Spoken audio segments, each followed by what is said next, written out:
Abra sua Bíblia na carta de Paulo aos Coríntios, capítulo 11, versículo 17 a 34. Diz assim: entretanto, nisto que lhes vou dizer, não os elogio, pois as reuniões de vocês mais fazem mal do que bem.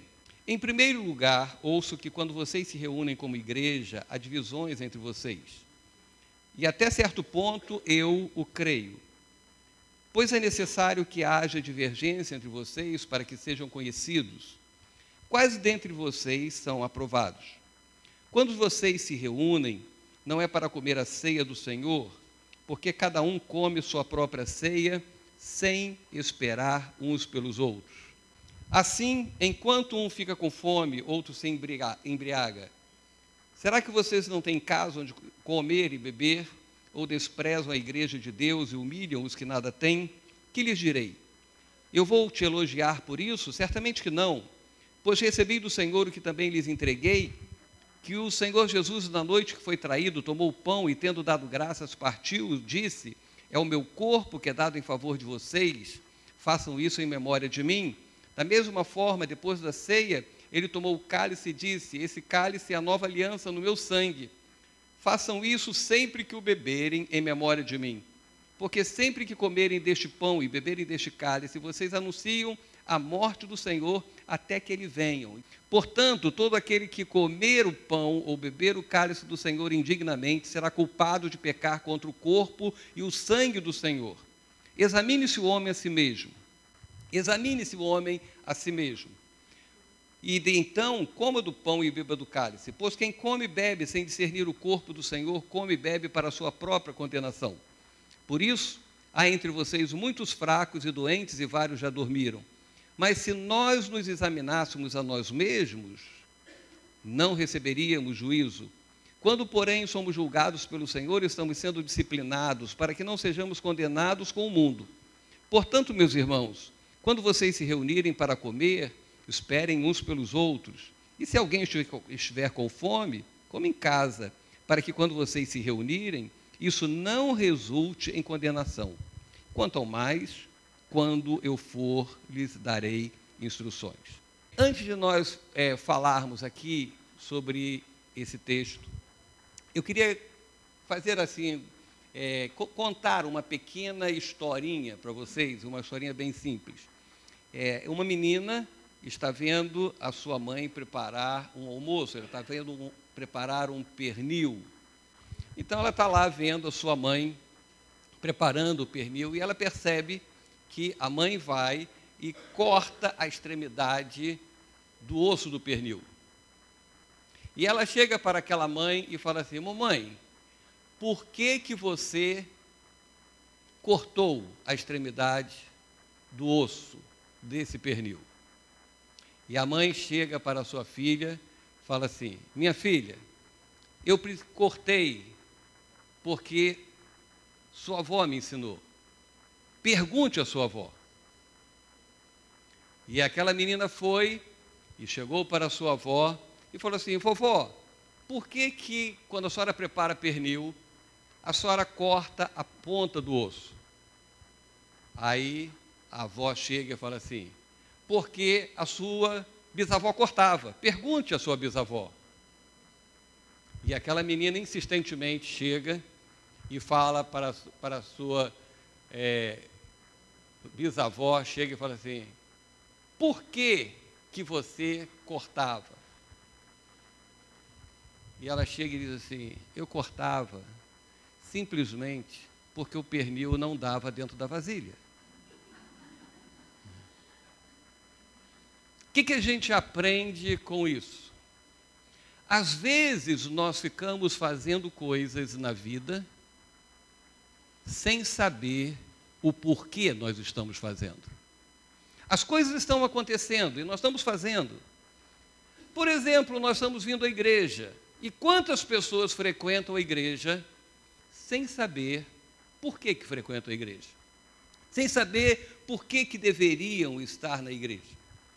Quantas pessoas no seu dia a dia fazem as coisas diárias e elas não conseguem entender o porquê que fazem as coisas. Por exemplo, hoje estamos na igreja. Por que eu estou na igreja? Nós cantamos. Por que nós cantamos? Nós demos oferta. Por que nós demos oferta? Nós vamos comer do pão e beber do cálice. Por que vamos comer do pão e beber do cálice? É simplesmente porque todas as igrejas fazem isso. É porque é uma ordem e pronto. E vamos obedecer, ou será que tem mais alguma coisa para nós aprendermos do porquê que realizamos as coisas? Paulo está escrevendo à igreja de Corinto. E a igreja de Corinto foi uma das primeiras igrejas, você vai ver isso em Atos capítulo 18, quando Paulo faz a sua viagem. E nós vemos que os primeiros 4 capítulos dessa carta de Paulo mostra que há uma certa polarização quanto aos seus líderes. A gente sabe que o apóstolo Paulo fundou a igreja, dirigiu a igreja por 18 meses, mais ou menos, mas Paulo, ele fazia as suas missões, ele viajava, ele ia fundando a igreja, e pessoas ficavam pastoreando as igrejas que ele fundava. Paulo fundou, só que Paulo, ele sempre foi considerado uma pessoa intelectual. E Paulo era uma pessoa com grande conhecimento bíblico. Lembra-se que ele era um judeu zeloso, temia, reverenciava as leis e perseguia os cristãos porque ele conhecia as leis. E quando Paulo teve o encontro com Cristo, Paulo teve uma revelação de Cristo. O que Jesus ensinou aos discípulos, o Espírito Santo revelou a Paulo, falou a Paulo. E Paulo, além de ter uma cultura judaica, ele também tinha uma cultura geral muito grande. E o que acontecia?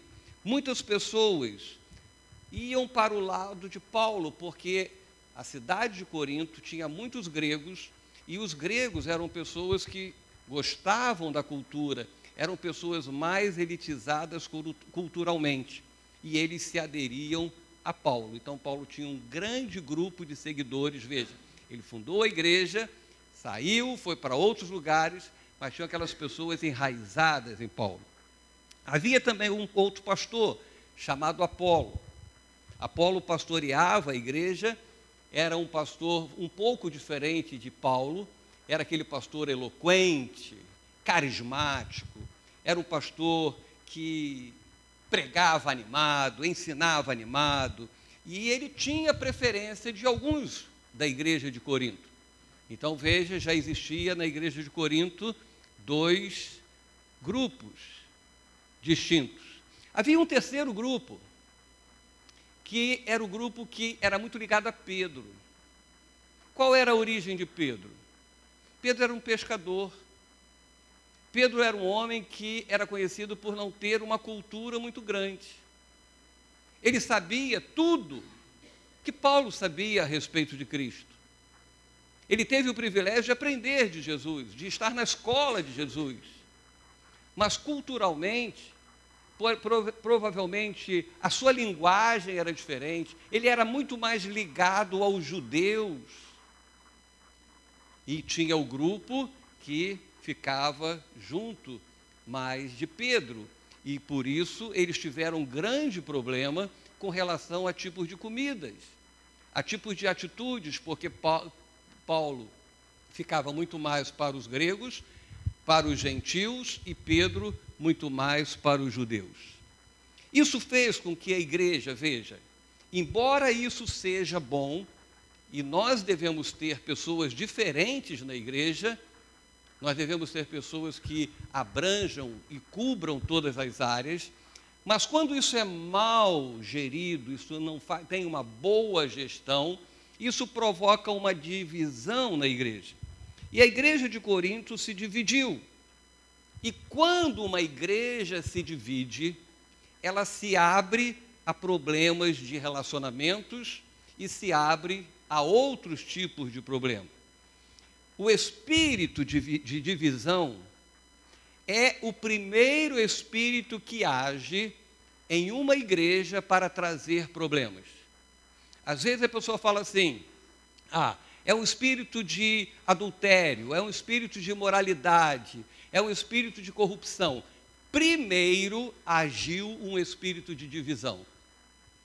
É como se fosse assim, o espírito de divisão vem para preparar o terreno, para afofar a terra, para aplanar a superfície, para que fique propício para a hora de um espírito de prostituição, de imoralidade, de corrupção, venha e haja. Deu para entender? Amém? Então, primeira coisa que aconteceu na igreja de Corinto, não foram coisas que, foi a imoralidade, foi isso, foi aquilo. Não, a primeira coisa foi justamente não ter uma boa gestão das diversidades, não se aproveitar muito bem das características diferentes, ela se dividir, óbvio, se você tiver uma ruptura, uma solução de continuidade na sua pele, vai estar sujeito a entrar bactérias. Quando se tem uma cisão, uma divisão, uma rachadura em meio à igreja, são as brechas que os outros espíritos podem começar a entrar. Então, assim aconteceu na igreja de Corinto. A divisão começa a gerar problemas. Problemas como a imoralidade. No capítulo 5 fala de um homem que estava envolvido sexualmente com a esposa de um irmão da igreja. Veja, na igreja primitiva, que nós, domingo passado, e sempre estamos falando aí na igreja profética. Mas nós vemos que tinha esse tipo de problema. E Paulo aborda. Paulo chega e Paulo fala claramente. Se você quiser ler na sua casa, 1 Coríntios, capítulo 5, versículos 1 e 2. Então, Paulo chega, exorta e manda tomar atitudes. Atitudes que, às vezes, nós, hoje, na mesma época, não estamos falando de lei e graça, nós estamos falando na graça. A igreja primitiva era na graça do Senhor. O mesmo tempo que nós estamos vivendo. Paulo chega e diz que com tristeza, se este homem que está causando o problema, tendo relações com a mulher de um irmão, atacando a mulher, se tinha com um, podia estar atacando a mulher dos outros. Paulo chega, pega esse cara, joga lá fora. Não permita que estrague a igreja. E isso acontecia na igreja de Corinto. Estava começando, e por causa disso, outras imoralidades começavam a acontecer, e Paulo diz, não se pode botar panos quentes, não pode passar a mão na cabeça, esse problema tem que ser resolvido, nem que seja chegar, meu irmão, procura outro lugar, aqui não vai destruir o ministério que Deus estabeleceu. Amém? Havia também os litígios, as brigas entre as pessoas. Era comum, dentro da igreja de Corinto, ter brigas no sentido de questões judiciais. E Paulo chega e orienta essas pessoas. Olha só, você vai pegar o seu problema e vai discutir com quem não tem o Espírito Santo, com quem não é cristão. Nós podemos ter os nossos problemas, mas eles precisam ser resolvidos aqui. Eles precisam ser acertados aqui. Quantas pessoas que às vezes têm situações difíceis na igreja e vão compartilhar com outras pessoas, mas é cristã, resolva seu problema aqui dentro. E pior, às vezes com pessoas que nem cristãs são, e outras pessoas que são juízes, colocam pessoas na justiça, e isso era comum na igreja de Corinto. Veja, uma igreja que, dividida na sua liderança, ela começa a ter esses problemas. E Paulo diz, olha, é melhor ser passado para trás. Veja, Paulo orienta isso. É melhor ser passado para trás por alguém da igreja, por um irmão da igreja, do que levar a vergonha do evangelho, a vergonha da situação no Evangelho a um tribunal, a um juiz que não tem Cristo. Porque a vida do cristão é abrir mão até mesmo dos seus direitos. Outro problema que acontecia na igreja de Corinto, problemas conjugais. Problemas conjugais estavam ali, acontecendo. E Paulo, ele enfatiza muito sobre isso. A respeito do matrimônio, a respeito do casamento. Paulo fala a respeito da fidelidade. Paulo chega e diz, olha, a fidelidade do marido para com a mulher, da mulher para com o seu marido, isso aí tem que ser preservado, o respeito, o amor entre os casais, o amor da família tem que ser preservado. E na igreja de Corinto, essas coisas já começam a serem deixadas de lado e as pessoas já não mais respeitam os fundamentos de Deus.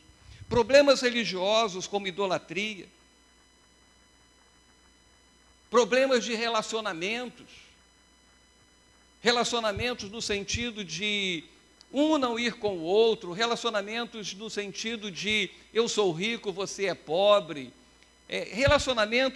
problemas de relacionamentos de todos os tipos.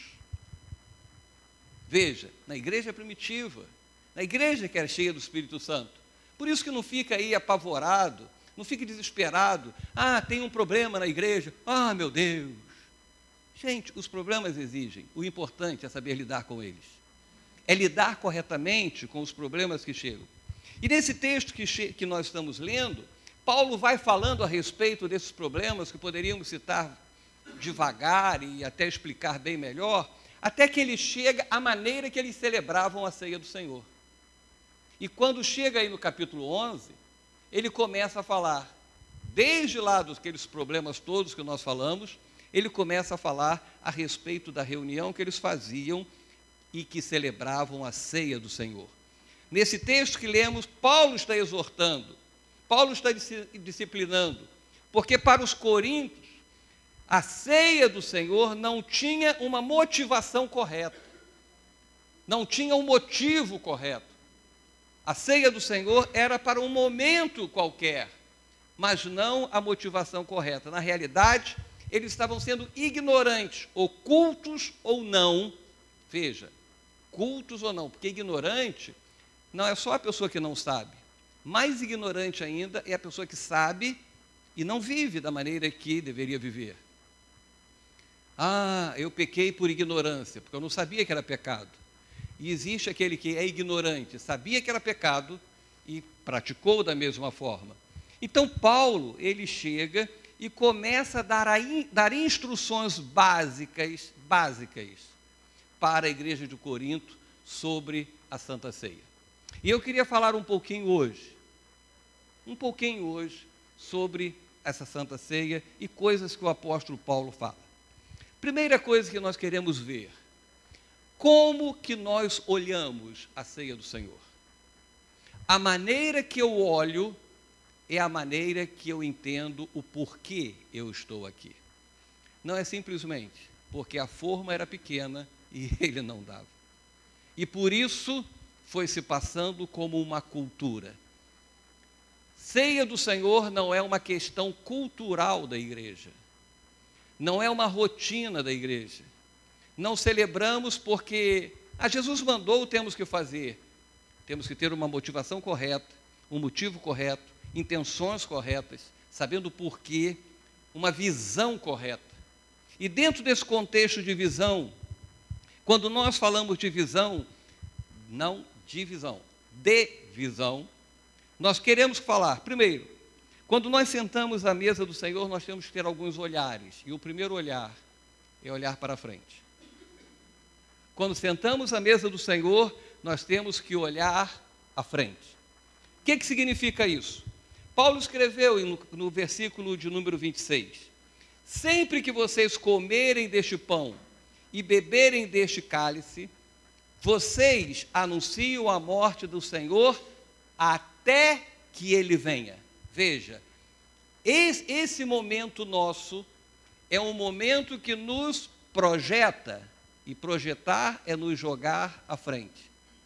Nós estamos nos comprometendo, nós estamos olhando para frente e dizendo: Senhor, eu vou estar anunciando a tua morte até o dia que o Senhor vier. Até o dia que o Senhor vier nos buscar, está para onde? Para trás ou para frente?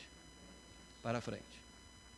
Quando eu sento à mesa do Senhor, eu tenho que ter uma visão para frente. Quando eu sento à mesa do Senhor, eu tenho que ter uma visão para onde? Para frente. É até a vinda do Senhor. Se a mesa do Senhor é uma refeição, eu estou me alimentando para os próximos dias que virão, para os próximos dias que estão à minha frente. Eu sei que amanhã, depois da manhã, as próximas semanas, os próximos meses, os próximos anos serão anos difíceis. Estou me alimentando, olhando para frente. Amém? Eu estou me alimentando, estou me fortalecendo, porque os dias serão maus. Eu tenho que estar com uma visão para frente. Mas também, quando nós estamos dirigindo o nosso carro, nós estamos olhando para frente. Mas de vez em quando olhamos para trás. Para você não virar o pescoço e olhar para trás, se coloca retrovisores.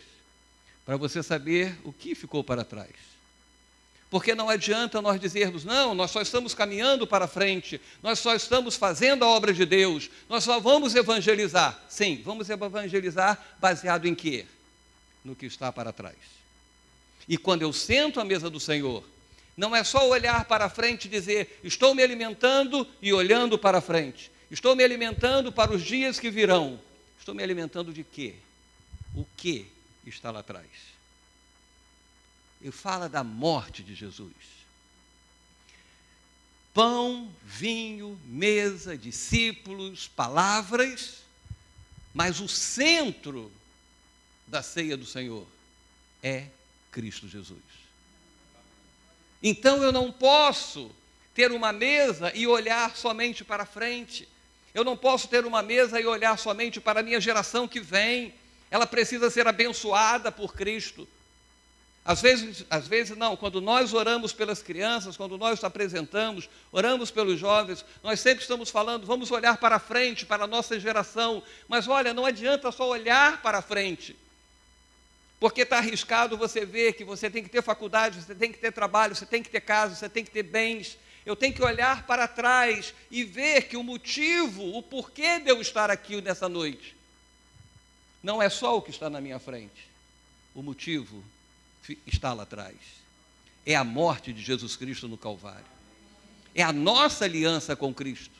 E nesse mesmo versículo, o apóstolo Paulo chega e diz: vocês anunciam a morte do Senhor. A morte do Senhor está para frente ou está para trás? Para trás. Até quando? Até a vinda do Senhor. Está para frente ou está para trás? Para frente. Amém? Todo mundo entendeu? Amém? Esse momento é o momento que mostra o que nós estamos vendo. Como que nós estamos vendo? Eu entrei aqui nesse lugar e vou comer do pão e beber do cálice. Eu sei o porquê, olhando para trás. Quando eu olho para trás, eu vejo Jesus Cristo pendurado na cruz do Calvário, derramando o seu sangue, para que eu pudesse ser perdoado dos meus pecados. Quando eu olho para trás, eu vejo que Jesus Cristo derramou o seu sangue para que eu fosse comprado, para que eu fosse propriedade dele. Quando eu olho para trás, eu vejo que o túmulo está vazio, Jesus ressuscitou. E eu pego tudo isso que eu olhei para trás, eu me viro e olho para frente. Isso me faz viver como vitórias, alimentado, sustentado, até a vinda de Jesus Cristo, até o dia que Jesus virá me buscar. Terceiro ponto: olhe para dentro. Olhe para dentro. Vamos fazer aqui os nossos exercícios. Olhe para frente. Agora olhe para trás. O pescoço é duro. Agora olhe para dentro. Olhe para dentro. Dentro de si. A Santa Ceia, a ceia do Senhor, é o momento de nós olharmos para dentro de nós. Não é simplesmente eu lembrar que Jesus Cristo morreu, não é simplesmente lembrar que Jesus Cristo virá. Eu também tenho que chegar e olhar para dentro de mim, porque Paulo chega e diz: quem come e bebe sem discernir o corpo, come e bebe para a sua própria condenação. Olhar para dentro significa discernimento. Olhar para dentro, eu tenho que dizer: examine-se. Paulo está dizendo: examine-se. Eu sei que Jesus morreu, eu sei que Jesus virá, eu sei que Ele me alimenta na minha trajetória, mas eu tenho que olhar para dentro de mim. Como tem sido a minha conduta? Como tem sido o meu falar? Como tem sido o meu agir? Como eu estou vivendo? Como que eu me relaciono com Deus? Como que eu vivo para Deus? Como que eu sirvo para Deus? Será que esta motivação toda em servir a Deus, quando eu estou aqui, é a mesma motivação que eu tenho quando eu estou lá fora? Será que os pensamentos que eu digo e que eu canto, reina, Senhor, sobre os meus pensamentos? Será que são pensamentos que eu quero realmente que o Senhor reine, ou são pensamentos que eu quero que continuem na minha cabeça? Tem uma senhora lá no hospital que tem uma coceira no braço, e por mais que se passe medicamento, ela chega e diz: é bom ficar coçando. Na realidade, ela não quer que cure aquela ferida dela. É bom coçar. Coitada, ela só está lá deitada, e o que ela faz? Comer e coçar. E comer e coçar é só começar. Não é assim que dizem? Eu tenho que olhar para dentro da minha vida e ver o que eu tenho pensado, o que eu tenho desejado da vida. Quais são os meus desejos? Quais são as minhas vontades? Porque os meus desejos, os meus sentimentos, as minhas vontades, os meus sentimentos me dizem o porquê eu estou aqui hoje. Me mostram as motivações que me trouxeram para cear, para estarmos juntos celebrando a Santa Ceia. Então eu tenho que olhar para trás, olhar para frente, mas eu tenho que examinar a mim mesmo. Olhar para dentro de mim. Olhar com sinceridade. Com sinceridade. Não é olhar com olhar de santinho, achando que nós somos bonzinhos. Não. Todos os dias temos que nos arrepender e nos prostrarmos diante do Senhor, clamar pela misericórdia do Senhor, porque somos pressionados. E se temos vencido o pecado até hoje, não é porque seu pai, sua mãe te ensinou a ser honesto, te ensinou a ser correto, não é uma questão cultural. Se nós não caímos no pecado, é porque Deus tem sido misericordioso para conosco. Então eu tenho que olhar para mim. E a Santa Ceia, estar sentado à mesa do Senhor, é olhar para dentro de mim. E quarto ponto, Paulo fala a respeito de outro olhar. Então vamos ao nosso exercício. Eu tenho que olhar para frente, eu tenho que olhar para trás, eu tenho que olhar para dentro de mim, e eu tenho que olhar para o meu redor. Ceia não é você e Deus. Ceia é você, seu irmão e Deus. É muito fácil, né? Hoje na tecnologia, vamos transmitir o culto. Olha, vamos transmitir o culto da Santa Ceia, prepara um cálice na sua casa, prepara um pedaço de pão, e eu daqui sendo transmitido para você, e você sozinho na sua casa. Não. Tanto que os enfermos, os doentes, nós levamos a ceia, porque ceia é alguém com Cristo e pelo menos mais um. Amém? Eu vou cear em casa. Deve ter cristão doido assim, que pega um pedaço de pão, pega a uva, o suco de uva, senta na mesa, que o Senhor tomou o pão, comeu, disse, é meu pão, Amém. Pega o cálice, toma. Ah, eu sei. Não, isso não é ceia. Você sabe que uma das piores coisas é almoçar sozinho, né? Eu não gosto de almoçar sozinho. Almoçar tem que ser com uma boa companhia. E a ceia do Senhor tem que ser com o Senhor e com os discípulos do Senhor. Jesus estava sentado à mesa com os discípulos. Então eu tenho que ter o olhar ao meu redor. Em 1 Coríntios capítulo 10, você não precisa abrir sua Bíblia, mas fala também sobre isso. Por haver um único pão, nós que somos muitos, somos um só corpo, pois todos participamos de um único pão. Então eu tenho que olhar para as pessoas que estão ao meu redor.